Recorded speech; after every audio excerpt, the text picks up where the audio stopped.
नमस्कार मित्रों, स्वागत है आपका आपके अपने YouTube चैनल अडानिया एजुकेशन एकेडमी आसिन पर। सभी को दुर्गाष्टमी की बहुत बहुत शुभकामनाएं।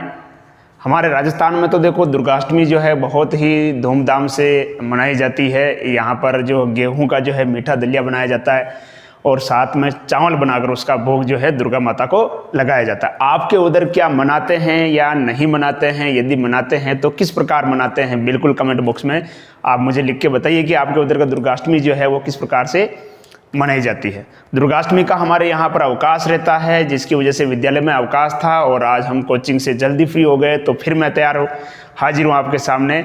आपका जो 12th केमिस्ट्री हम पढ़ रहे थे और उसमें हमने जो अपना जो 4th लेसन है केमिकल काइनेटिक्स यानी रासायनिक बल गतिकी, वो हमने शुरू कर रखा था और उसके लगभग 4 क्लासेज जो हो चुकी थी, जिसमें हमने शून्य कोटि, प्रथम कोटि अभिक्रिया के बारे में, अभिक्रिया के वेग को प्रभावित करने वाले कारक कौन कौन से हैं और उनके क्वेश्चंस वगैरह भी हमने देखे थे। आज कोशिश करेंगे कि ये जो है इस चैप्टर का लास्ट लेक्चर हो, लास्ट वीडियो हो, और अगर उसके बाद अगर ज़रूरत महसूस हुई तो एक वीडियो और बनाऊंगा जिसमें मैं आपके इसके चैप्टर के जो क्वेश्चंस वगैरह है वो मैं आपको सोल्व करवा दूंगा। आज का जो अपना जो ये वीडियो रहने वाला है या जो टॉपिक रहने वाला है ये रहेगा आपके एक तो टक्कर सिद्धांत यानी कोलिजन थ्योरी और एक आरएनएस इक्वेशन को लेकर। ये दो ही टॉपिक जो है आपके बचे हैं, बहुत ही इजी और बहुत ही महत्वपूर्ण है। तो आइए बिना किसी देरी के आज की क्लास हम प्रारंभ करते हैं। वक्त हो चुका है शाम के 8 बज रहे हैं यानी केमिस्ट्री की क्लास का, ठीक है। तो आइए, पिछली क्लास में हमने बात की थी आपके प्रथम कोटि की विक्रिया के बारे में, है ना। शून्य कोटि की विक्रिया पर ने बात कर ली थी। एक तो हमने को आज देखना है, एक तो जो आपके छदम कोटि की जो विक्रिया है उसके बारे में देखना है कि छदम कोटि की जो विक्रिया है वो क्या होती है। इसका डेरिवेशन आपके नहीं दे रखा है, केवल और केवल आपको इसकी डेफिनेशन ध्यान में रखनी है छदम कोटि की विक्रिया के बारे में। देखिए, सामान्यतः क्या होता है कि कोई भी जो रासायनिक अभिक्रिया होती है उसकी अणुसंख्यकता और अभिक्रिया की कोटि अप्रोक्सीमेट लगभग क्या होती है, समान होती है। लेकिन कुछ अभिक्रियाएं ऐसी होती है जिनकी अणुसंख्यकता और अभिक्रिया की कोटि जो है वो भिन्न भिन्न होती है, उसे हम कहते हैं छदम कोटि की विक्रिया, है ना। कुछ अभिक्रियाएं ऐसी होती है जिनकी अणुसंख्यकता और कोटि भिन्न भिन्न होती है, उन अभिक्रियाओं को अपन क्या कहते हैं, छदम कोटि की विक्रिया कहते हैं।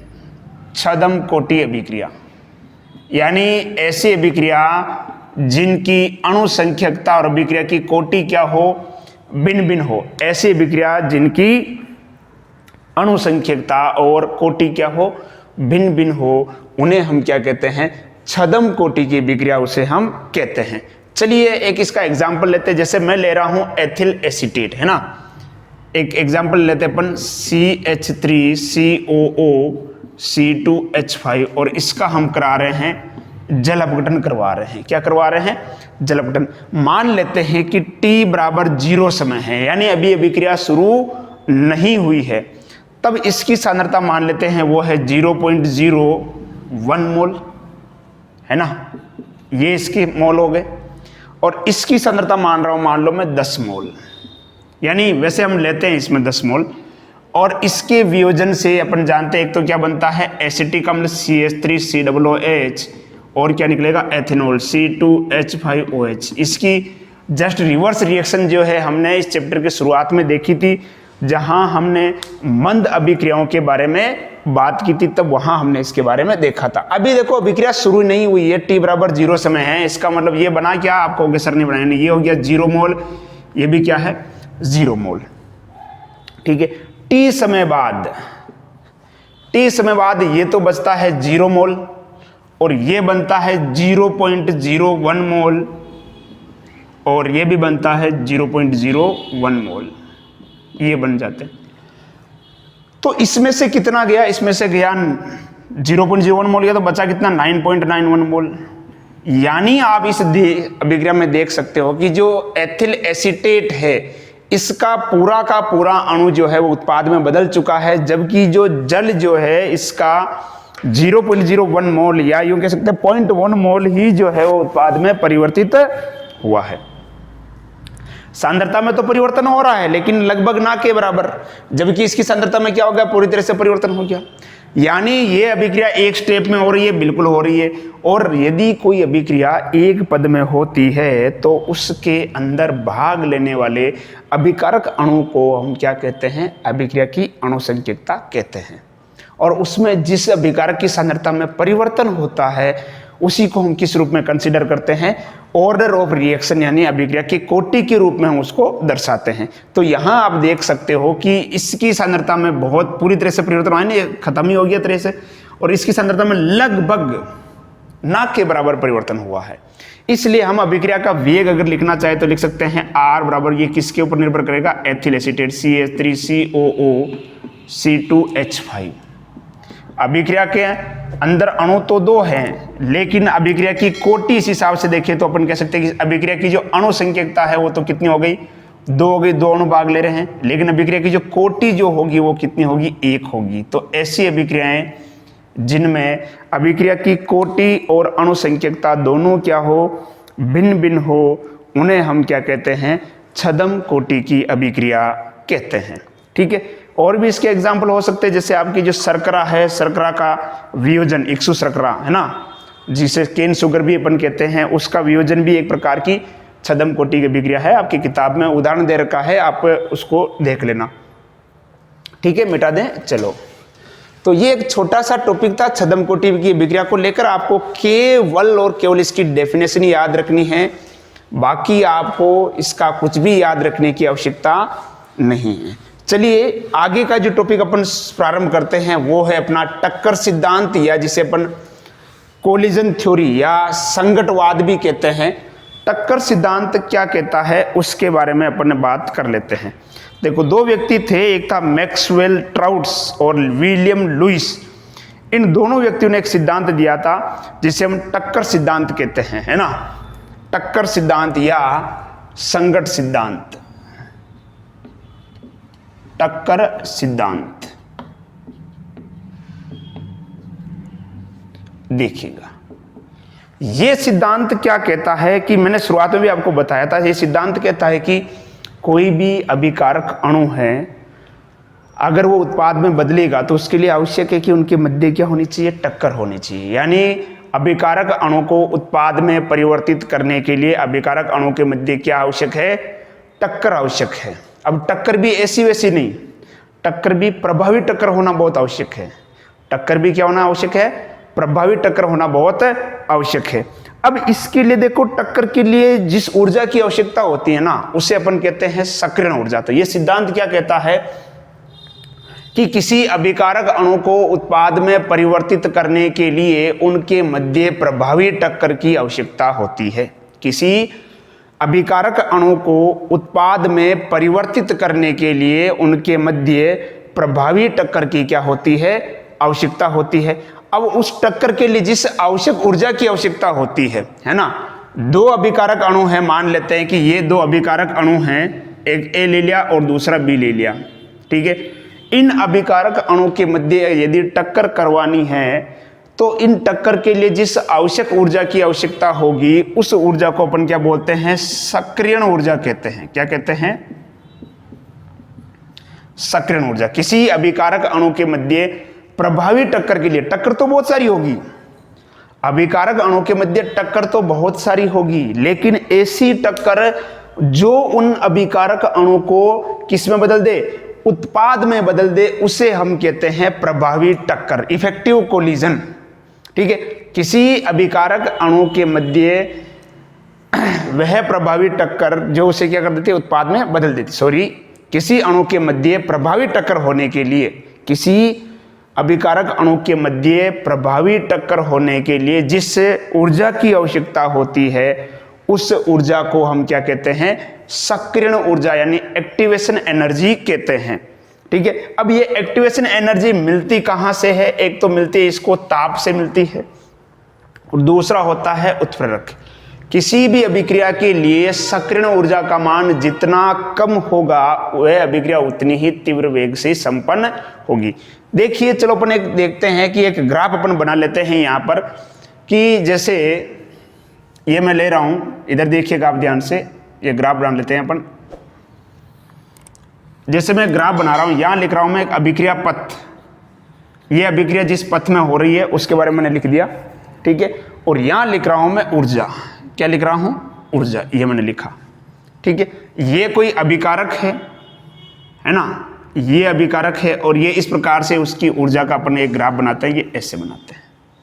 ये अपन ने एक ग्राफ बनाया, ये जो ऊर्जा है ना, ये वाली, ये यहां से लेकर यहां तक, ये जो इस अभिकारक की ऊर्जा है, ये आपका रिएक्टेंट है और ये क्या है, प्रोडक्ट है। इस अभिकारक अणु को टक्कर करने के लिए इस ऊर्जा की आवश्यकता होगी, यानी ये जो ऊर्जा है यहां तक है ना, ये अगर अपन देखें, ये वाला, ये जो आपको ऊर्जा का जो बैरियर दिख रहा है, ये वाला, ये इसे अपन बोलते हैं एक्टिवेशन एनर्जी, यानी सक्रियण ऊर्जा कहते हैं। क्या कहते हैं, सक्रियण ऊर्जा। और ये जो है ना, ये इसको अपन बोलते हैं औसत ऊर्जा, एवरेज एनर्जी, ऐसे लिख रहा हूं शॉर्ट में, एवरेज एनर्जी कहते हैं।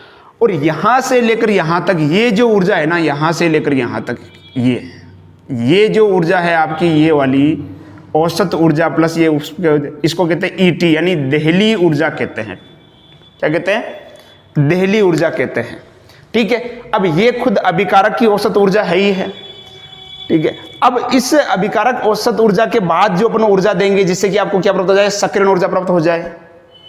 और इस जैसे ही इस सक्रियण ऊर्जा के बराबर ऊर्जा हो जाएगी, इनके मध्य क्या होगी, टक्कर होगी और ये किस में बदलेंगे, उत्पाद में बदलेंगे। किस में बदलेंगे, उत्पाद में बदल जाएंगे, ठीक है। तो सक्रियण ऊर्जा की परिभाषा तो अपन क्या कह सकते हैं कि किसी अभिकारक अणु की वह न्यूनतम ऊर्जा जो उनके अणु के मध्य प्रभावी टक्कर के लिए क्या हो, आवश्यक हो। किसी अभिकारक अणु के मध्य वह न्यूनतम ऊर्जा जो उनके मध्य प्रभावी टक्कर के लिए क्या हो, आवश्यक हो, उसे हम क्या कहते हैं, उसे हम कहते हैं सक्रियण ऊर्जा।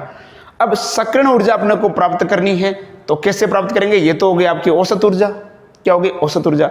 अब इस औसत ऊर्जा से अपने को ऊर्जा और बढ़ानी है, तभी तो होगी आपकी, तो ये हो जाएगी देहली ऊर्जा, दहलीज ऊर्जा। यानी अगर कोई अभिकारक दूसरे अभिकारक अणु से अगर टक्कर करना चाहता है ना, तो उसको उसके दहलीज पे जाना पड़ेगा, आजा टकराते हैं, है ना, ललकारना पड़ेगा ना, ठीक है।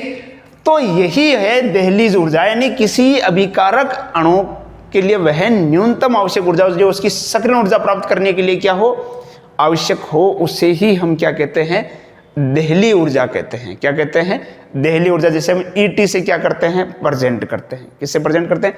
अब अगर आपसे पूछ ले कि सक्रियण ऊर्जा को कैसे निकालेंगे, तो देखिए ये देहली ऊर्जा है और उसमें से अगर मैं क्या करूं, औसत ऊर्जा को क्या कर दूं, माइनस कर दूं, तो मेरे पास क्या जाएगी, सक्रियण ऊर्जा आ जाएगी ना।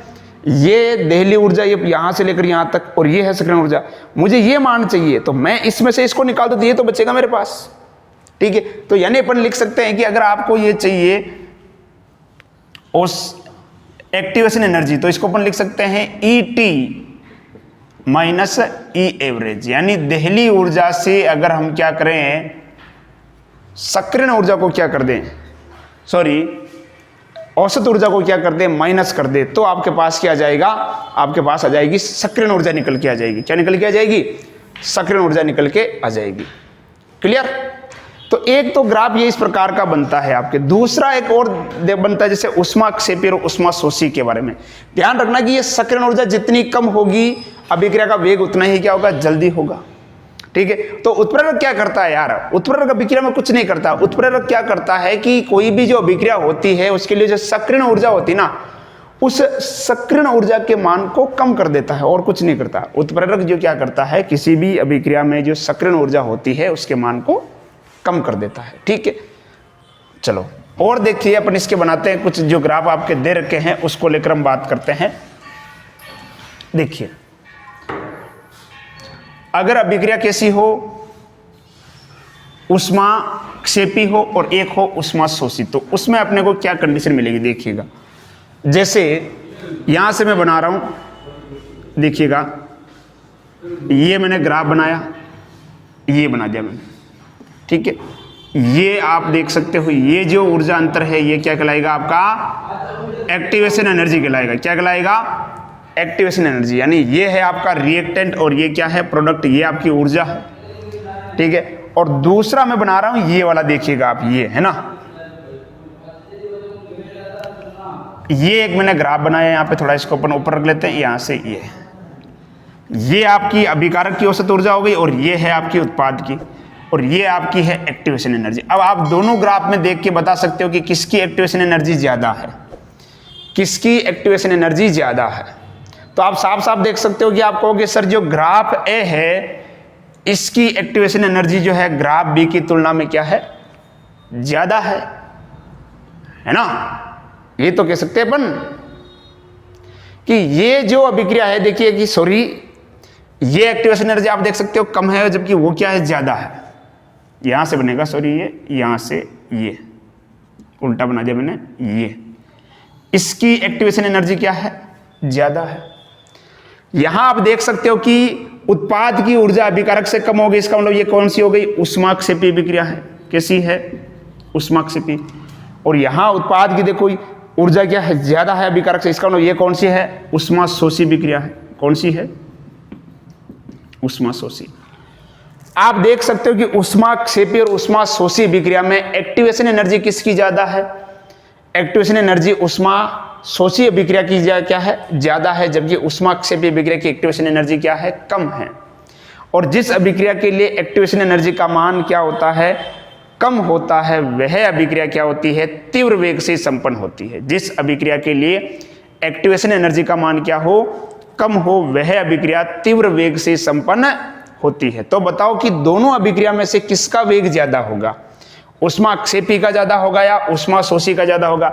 आप कहोगे सर जैसा कि भी आपने बताया कि जिस अभिक्रिया के लिए सक्रियण ऊर्जा का मान कम हो वह अभिक्रिया तीव्र वेग से संपन्न होती है, तो इस आधार पर जो ऊष्माक्षेपी अभिक्रिया है उसमें सक्रियण ऊर्जा का मान क्या है, कम है। इस हिसाब से ऊष्माक्षेपी अभिक्रिया ऊष्माशोषी अभिक्रिया की तुलना में तीव्र वेग से संपन्न होगी। बस ये बेसिक चीजें ध्यान रखनी है आपको। बस ये ग्राफ में मैं बाकी नहीं लिख रहा हूं, वो को भी लिखना आपको, अभिक्रिया पथ ऊर्जा वो की हुई चीज में वो नहीं लिख रहा हूं वापिस, है ना।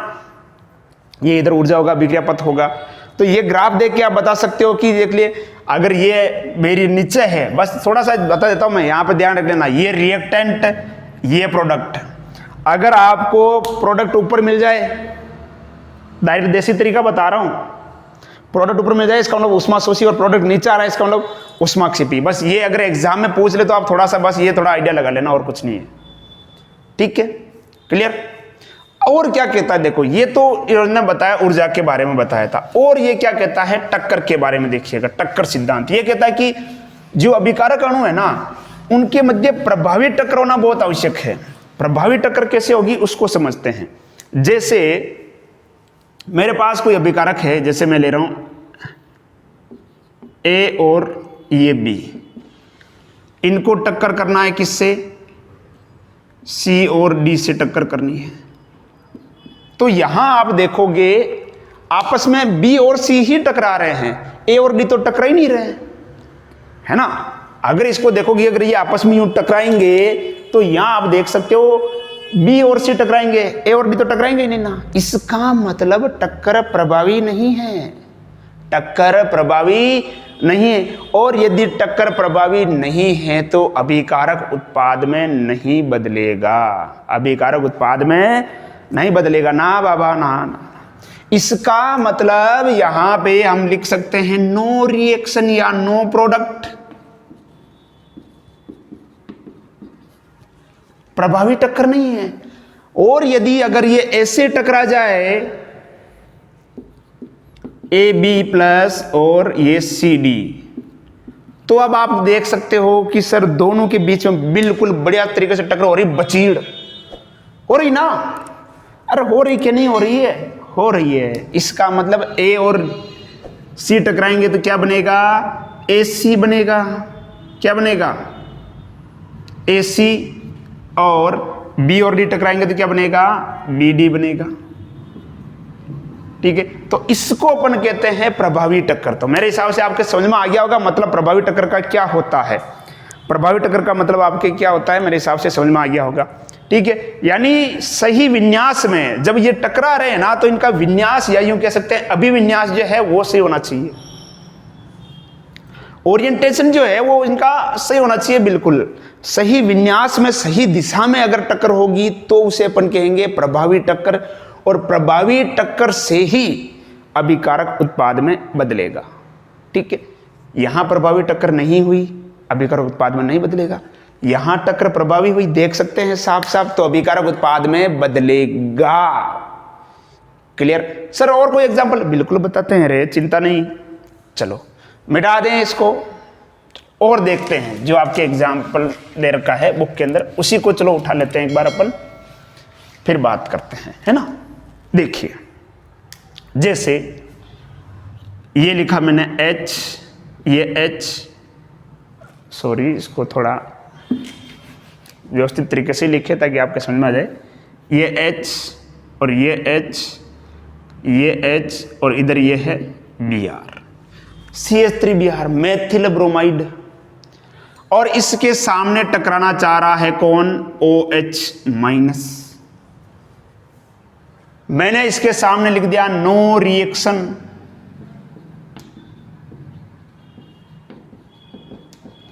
आप कहोगे गुरुजी क्यों? सही दिशा में नहीं टकरा रहा यार, सही दिशा में नहीं टकरा रहा। कैसे नहीं टकरा रहा? देखो मुझे बताओ, कार्बन और ब्रोमीन में से किसकी विद्युत ऋणता ज्यादा है? किसकी ज्यादा है? आप कहोगे सर ब्रोमीन की विद्युत ऋणता ज्यादा है। कार्बन और ब्रोमीन में से किसकी विद्युत ऋणता ज्यादा है? इलेक्ट्रोनेगेटिविटी किसकी ज्यादा है? ब्रोमीन की। तो इस पर क्या आएगा? आंशिक ऋणावेश। इस पर क्या आएगा? आंशिक धनावेश।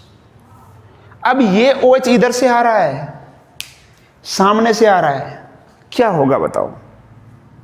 OH के ऊपर भी माइनस है, Br पर भी आंशिक ऋणावेश है, समान आवेश में की होगा प्रतिकर्षण, होगा ना। समान आवेश में क्या होगा यार? प्रतिकर्षण होगा। तो बताओ कैसे टकराएगा? संभव ही नहीं है ना। क्या करना पड़ेगा? पीछे जाओ। किधर जाओ? पीछे। इसका मतलब इस OH को पीछे की तरफ आना पड़ेगा। इसका मतलब अगर ये टक्कर होगी तो अभिक्रिया नहीं होगी, लेकिन अगर यही टक्कर अगर ऐसे हो जाए, यहां पर ये आंशिक ऋणावेश, इस पर आंशिक धनावेश, और ये OH माइनस इधर हो, तो बिल्कुल होगी। अब बिल्कुल होगी। क्यों? क्योंकि ये ऋणावेश और ये धनावेश, अब टक्कर होगी। तो बीच में एक कंडीशन ऐसी आएगी जब ये OH माइनस ऐसे आंशिक रूप से इसके साथ जुड़ा होगा। आपने ऑर्गेनिक केमिस्ट्री में मैंने पढ़ाया था, SN2 अभिक्रिया के अंदर आपको इस तरह की कंडीशन आई थी जिसे अपन संक्रमण अवस्था कहते हैं। ये एक मध्यवर्ती बनता है इस तरह से, है ना। तो ये अभिक्रिया हो जाएगी यार, फिर इसमें उत्पाद बन जाएगा आपके आगे बिल्कुल फटाक से। यहां से ये माइनस निकलेगा, Br माइनस बाहर निकलेगा, और क्या बन जाएगा? प्रोडक्ट बन जाएगा। तो ये सही दिशा में टकरा रहे हैं। यहां पर नहीं टकराएंगे क्योंकि इस पर भी माइनस है और इस पर भी माइनस है, तो इनमें समान आवेश में क्या होगा? प्रतिकर्षण होगा, जिसकी वजह से नहीं चलेगा ये, है ना। तो ये होता है कि सही विन्यास में, सही अभिविन्यास में टक्कर करना। सही अभिविन्यास में टक्कर करने का मतलब ये होता है। ठीक है, हो गया। मिटा दे इसको, मिटा दे क्या? चलो, तो एक तो ये हो गया आपके टक्कर सिद्धांत। अब टक्कर सिद्धांत को लेकर भी एक समीकरण जो है आपके बुक में दे रखी है, उसकी कोई थ्योरी वगैरह, सॉरी डेरिवेशन जो है वो आपके नहीं दे रखा है। लेकिन जो प्रभावी टक्कर जो होती ना, उसे अपन बोलते हैं टक्कर आवर्ती कहते हैं। क्या कहते हैं? टक्कर आवर्ती। वो आपके दे रखी है समीकरण, तो वो एक आपको समीकरण जो है वो ध्यान में रखनी है। अभिक्रिया का जो वेग जो है, या K के द्वारा प्रदर्शित करते हैं अभिक्रिया का वेग, R या फिर K, क्योंकि अभिक्रिया का वेग और जो दर नियतांक है दोनों क्या होते हैं? समानुपाती होते हैं। तो ये आपके एक दे रखी है, वेग बराबर, वेग लिख सकते हो, इसकी जगह पे K लिख सकते हो, PZE की पावर EA/RT। ये एक समीकरण आपके दे रखी है। बस आएगी तो सीधा सा ध्यान रखना है कि इसको हम क्या कहते हैं? टक्कर समीकरण कहते हैं। क्या कहते हैं? टक्कर समीकरण। कैसे आती है इतना आपके नहीं दे रखा, या आपके BSc लेवल में भी नहीं है, MSc में है।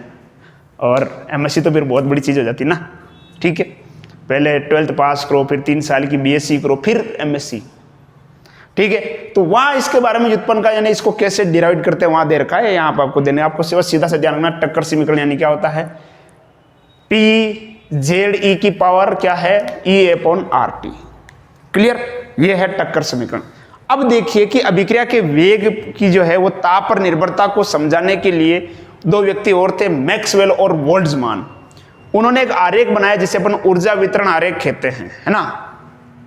मैक्सवेल और बोल्ट्जमान ने एक आरेख बनाया जिसे हम क्या कहते हैं, ऊर्जा वितरण आरेख कहते हैं। मैक्सवेल और बोल्ट्जमान ने एक आरेख बनाया जिसे हम ऊर्जा वितरण आरेख कहते हैं। देखिए कैसे बनाया था उन्होंने ऊर्जा वितरण आरेख, समझिएगा ध्यान से। मैक्सवेल और बोल्ट्जमान का ऊर्जा वितरण आरेख मैं लिख देता हूं यहां पर। मैक्सवेल तथा बोल्ट्जमान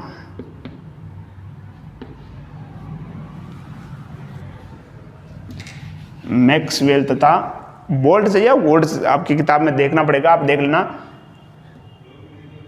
मैं बोल्ट्जमान ही लिख रहा हूं।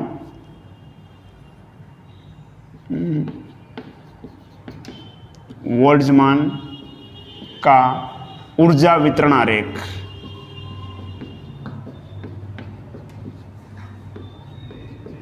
ऊर्जा वितरण आरेख कैसे बनाया था उन्होंने बताया था, देखो एक तो अभिक्रिया की ऊर्जा के बारे में और एक अभिक्रिया अंश के बारे में। इस तरह से उन्होंने एक ग्राफ बनाया था।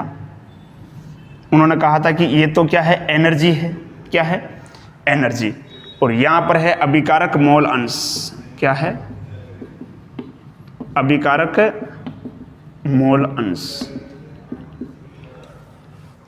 उन्होंने कहा कि जो अभिकारक के अणु जो होते हैं उसमें अधिकांश अणु की जो ऊर्जा जो है वो सक्रियण ऊर्जा से क्या होती है, कम होती है।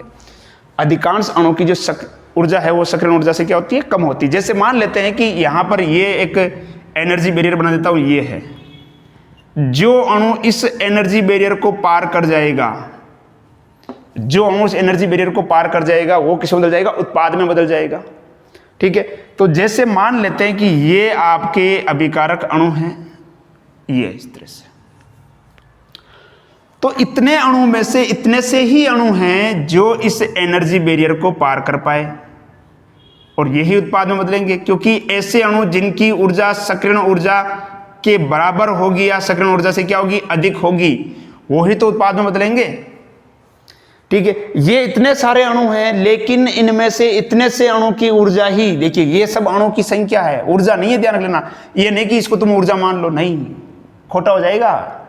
ऊर्जा तो ये है, ये इधर चल रहे हैं तब ऊर्जा बढ़ रही है। ठीक है, तो ये तो अणु की संख्या है। इतने अणु में से इतने से ही अणु हैं जिनकी ऊर्जा एक्टिवेशन एनर्जी को पार कर पा रही है।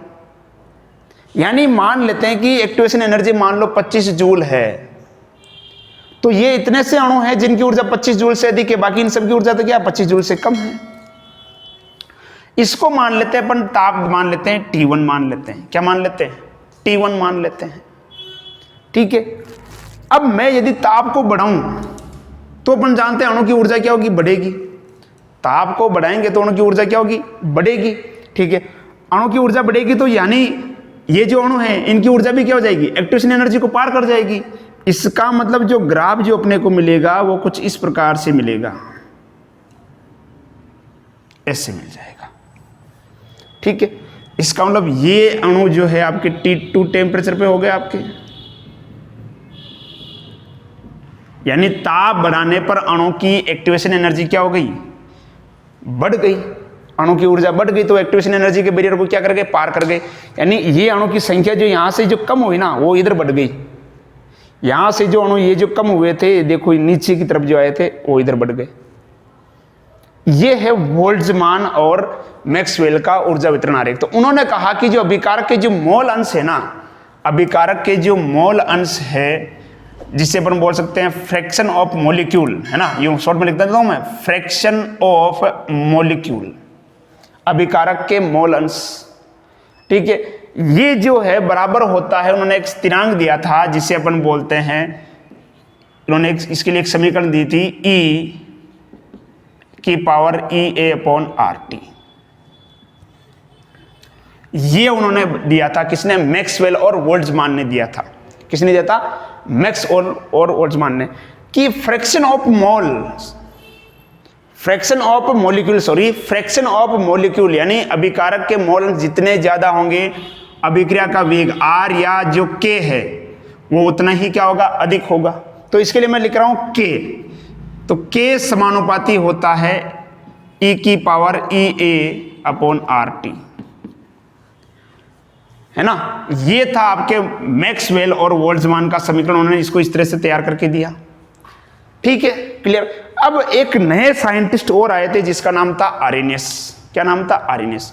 उन्होंने कहा भैया इसका थोड़ा पोस्टमार्टम करते हैं, इसको और थोड़ा डिटेल में समझते हैं। ठीक है, तो यहां से शुरुआत होती है आपके आर्रेनियस समीकरण की। किसकी शुरुआत होती है? आर्रेनियस समीकरण की। ठीक है, एक बार इसको आप बना लो, ये फिर मैं इसको मिटा रहा हूं। सीधा सा है, इतना कुछ भी विशेष नहीं है इसके अंदर। चलो, तो ये मैक्सवेल और बोल्ट्जमान का समीकरण आपको पता ही है, K समानुपाती E की पावर EA माइनस क्या है, सिर्फ माइनस EA/RT। तो आर्रेनियस समीकरण की बात करते हैं अपन।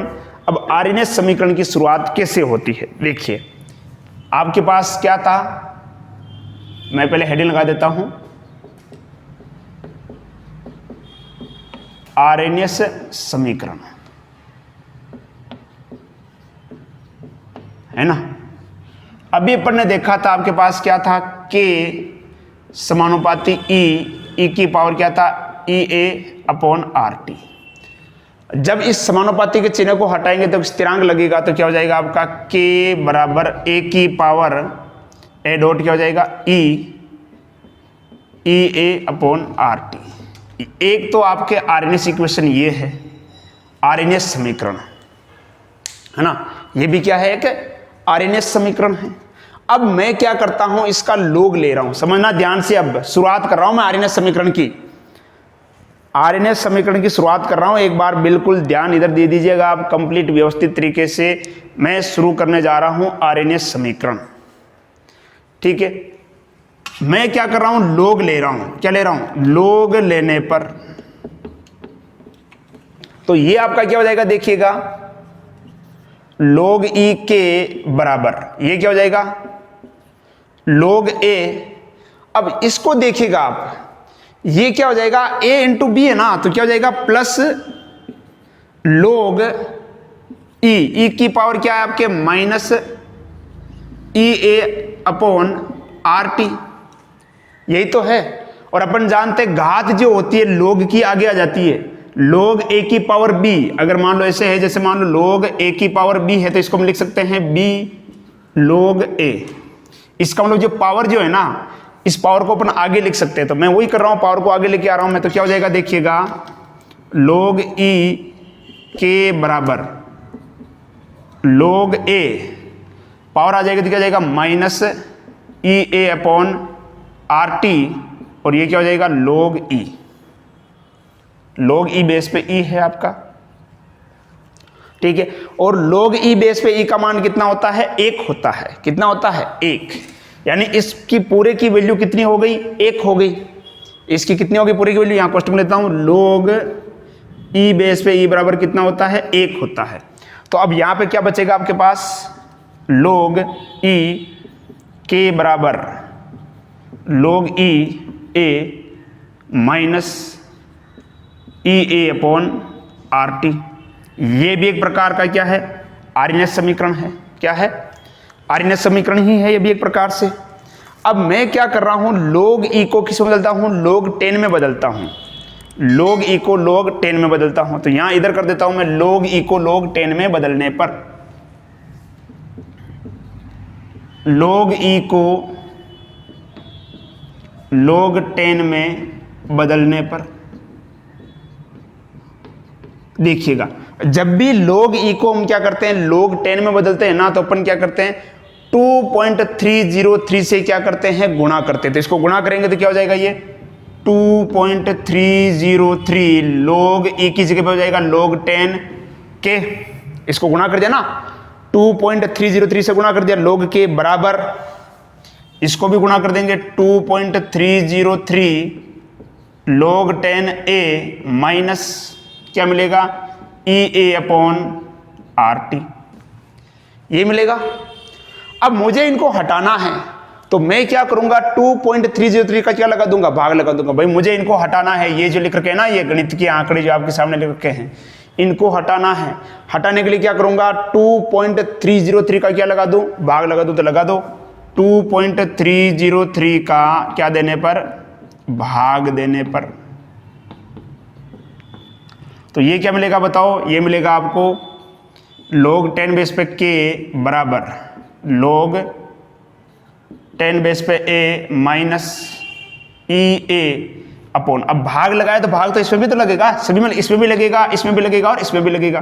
तो ये हो जाएगा 2.303 RT। ये log 10 बेस की फॉर्म में आपका आरएनएस समीकरण है, log 10 बेस पे, है ना। ये log ई फॉर्म में है और वो log 10 बेस की फॉर्म में है, ठीक है। तो ये भी एक आपका क्या है, आरएनएस समीकरण है। क्या है, आरएनएस समीकरण है, ठीक है। फटाफट बना लो इसका, जल्दी से जल्दी, जल्दी से जल्दी, ठीक है। अब आपका इसके ग्राफ भी दे रखा, आपके इसका ग्राफ भी आपके दे रखा है। ग्राफ, इसका ग्राफ बनाना चाहो तो जैसे मैं यहां बना रहा हूं, अगर मैं इसका ग्राफ बनाना चाहे तो क्या बन सकता है, इधर जैसे मान लो मैं ले लूँ log के ले लूँ, तो टेम्परेचर ये आ रहा है नीचे की तरफ आ रहा है ना T, तो ये आ जाएगा आपका 1/T। टेम्परेचर में तो क्या जाएगा, ये 1/T आ जाएगा आपके, ठीक है। और इसका ढाल जो आपको मिलेगा, ये मिल जाएगा आपको EA/R, ये मिलेगा ना EA/R ढाल, ठीक है। ढाल आपको मिलेगा ऋणात्मक है तो ये इस तरह से मिल जाएगा, ढाल आपका क्या मिल जाएगा EA/R, लेकिन साथ में और क्या मिलेगा 2.303 R। ये log E और ये अंत्यखंड हो जाएगा आपका log 10 बेस पे क्या है A। ये आपका इसमें ग्राफ बन जाएगा, ठीक है, क्लियर। तो एक तो आपके आरएनएस समीकरण, इसको भी लिख सकते हो, इसको भी लिख सकते हो। अब क्या होता है कि क्वेश्चन जो दिया होता है ना, वो आपको दो अलग अलग टेम्परेचर पे दिया होता है, कभी कभी दो अलग अलग टेम्परेचर आपको दे रखे होते हैं और उनमें आपको पूछ लिया जाता है। तो उसका अपन कैसे करेंगे, मिटा दो इसको एक बार, आप फटाफट स्क्रीनशॉट ले लो। अगर दो अलग अलग टेम्परेचर दे रखे हैं तो उसमें अपन आरएनएस समीकरण कैसे बनाएंगे उसके बारे में बात करते हैं। मिटा दें, चलो। तो आरएनएस समीकरण क्या है आपको पता है, ये है आपकी आरएनएस समीकरण। और दो अलग अलग तापमान के ऊपर अपन आरएनएस समीकरण जो है कैसे बनाते हैं उसको लेकर चर्चा करते हैं, है ना। आरएनएस समीकरण सामने लिख रखी है आपके, और इसी को लेकर अपन चर्चा करने वाले हैं।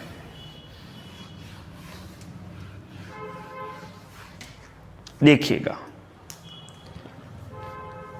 यहां से लिख रहा हूं मैं, यदि ताप T1 है, T1 पर दर नियतांक कितना है तुम्हारा K1, और ताप T2 पर दर नियतांक है तुम्हारा K2, यही है, ठीक है। अब लिखते हैं अपन T1 के लिए, देखना ध्यान से, T1 के लिए कैसे लिखेंगे यही देखना। आप सीधा सा देखो, T1 के लिए क्या हो जाएगा, log 10 बेस पे K1 बराबर log 10 A माइनस क्या हो जाएगा EA अपॉन नीचे क्या मिल जाएगा आपको 2.303 RT1, यही मिलेगा, यही मिलेगा ना T1 के लिए। इसको दे देते हैं समीकरण नंबर 1। दूसरा लेते हैं T2 के लिए। T2 के लिए क्या मिलेगा बताओ, log 10 बेस पे K2 बराबर log 10 बेस पे हो जाएगा A minus EA upon 2.303 RT2। इसको दे देते हैं समीकरण नंबर 2। कोई दिक्कत है क्या यहां तक, क्लियर। आगे देखो, समीकरण 2 से समीकरण 1 को घटाने पर, समीकरण 2 तुम्हारी ये रही, तो यहां घटा देता हूं मैं, देखो log 10 बेस पे K2 माइनस क्या आ जाएगा log 10 K1 बराबर क्या मिल जाएगा इधर बताओ, log 10 बेस पे a माइनस log 10 बेस पे a, ये मिलेगा ना। अरे ये मिलेगा नहीं मिलेगा, और इसमें से ये मैं कॉमन ले लूं ई ए अपॉन, तो मैं डायरेक्ट लिख रहा हूं, मैं कॉमन ले लेता हूं, क्या मिल जाएगा आपको ई ए अपॉन, कॉमन ले लेंगे तो यानी plus E A upon 2.303 R common मिल जाएगा, अंदर क्या बच जाएगा आपका 1/T1 माइनस 1/T2, ये बचेगा ना। क्लियर, उधर कर रहा हूं मैं, देखो अब देखो ये क्या है, log a minus log b, log a minus log b को अपन क्या लिख सकते हैं, log a अपॉन b लिख सकते हैं। ये फॉर्मूला होता है, देखो एक log a minus log b, इसको अपन लिख सकते हैं log a अपॉन b, इस प्रकार से लिख सकते हैं, ये एक फॉर्मूला होता है। और यही फॉर्मूला मैं यहां अप्लाई कर रहा हूं, ये प्लस का ये माइनस का ये तो हो गए, कैंसिल हो गए। अब इसको लिख रहा हूं तो ये क्या हो जाएगा आपका log 10 बेस पे k2 अपॉन k1, है ना, और बराबर सामने क्या मिल रहा है आपको ई ए अपॉन क्या हो जाएगा आपका 2.303 r, और अंदर 1/T1 माइनस 1/T2। ठीक है, ये दो अलग अलग टेम्परेचर के लिए आपके पास आरएनए समीकरण आ गई। दो अलग अलग अगर आपको टेम्परेचर दे रखे हैं तो उसके लिए, है ना, कट तो नहीं रहा है, कट रहा है, कट रहा है क्या, चलो इसको थोड़ा नीचे लिख देते हैं, नीचे से तो नहीं कट रहा है ना, चलो इसको नीचे लिख देते थोड़ा, है ना, ये कट गया है थोड़ा, देखिएगा ये देखो log a minus log b, तो इसको अपन ऐसे लिख सकते हैं ना log a अपॉन b, तो यहां लिख रहा हूं मैं, देखो क्या हो जाएगा आपका ये log 10 k2 अपॉन k1 बराबर, अब देखो log a ये तो प्लस का है और ये किसका है, माइनस का है, तो ये आपस में कट जाएंगे ना। अरे कटेंगे नहीं कटेंगे क्या, कट गए ना आपस में, कट गए ना। ठीक है, तो क्या बचेगा अंदर बताओ, अंदर बच जाएगा आपके, यानी इधर क्या बचेगा आपके E A upon 2.303 r 1/T1 minus 1/T2, ये है आपके आरएनएस इक्वेशन। अगर आपको दो अलग अलग टेम्परेचर दे रखे हैं तो, अलग अलग दे रखे हैं तो आप चाहो तो इसको और भी इजी कर सकते हो, इसको अगर लिखना चाहो तो, और जैसे इसको अपन और इजी कर लेते हैं, log 10 बेस पे k2 अपॉन k1 बराबर ई ए अपॉन 2.303 r, और ये क्या हो जाएगा आपका T2 माइनस T1 अपॉन क्या हो जाएगा T1 T2। ये भी एक प्रकार से आरएनए इक्वेशन है, ये भी बना सकते हैं।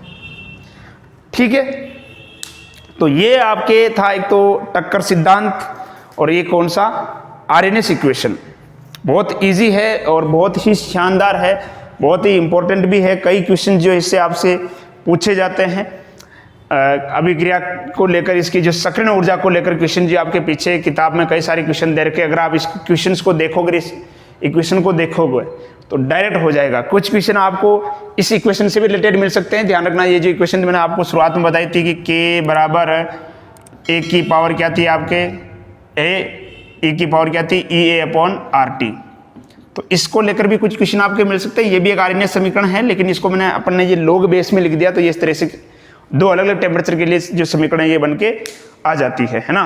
तो अलग अलग टेम्परेचर आपको दे रखे होते हैं, उसके लिए अगर आपको सक्रिय ऊर्जा पूछे तो आप ये बता सकते हो। बाकी जैसे ये ताप गुणांक है, ताप गुणांक का मान मैक्सिमम आपको अगर मान लो क्वेश्चन में नहीं दे रखा है, तो मैंने पहले भी आपको बताया था कि ताप गुणांक का मान आपको कितना मानना है, 2 मानना है। कितना मानना है, 2। ठीक है, तो ये था आपका एक तो टक्कर सिद्धांत और सक्रिय ऊर्जा। बहुत ही इजी है, किसी प्रकार का लोड लेके नहीं पढ़ना है, बहुत ही मजेदार टॉपिक है। और इसी के साथ ये जो आपका जो चैप्टर नंबर 4 जो है केमिकल काइनेटिक्स यानी रासायनिक बल गतिकी जो है ये समाप्त होता है। अगर मुझे ज़रूरत महसूस हुई कि इसके क्वेश्चंस करवाने चाहिए, आपके जो कमेंट्स वगैरह है वो बताएंगे कि इसके क्वेश्चन करवाने चाहिए या नहीं करवाना चाहिए। बाकी क्वेश्चंस आप कहीं भी देख सकते हो, इजी क्वेश्चन हैं, कोशिश करें खुद से करने की।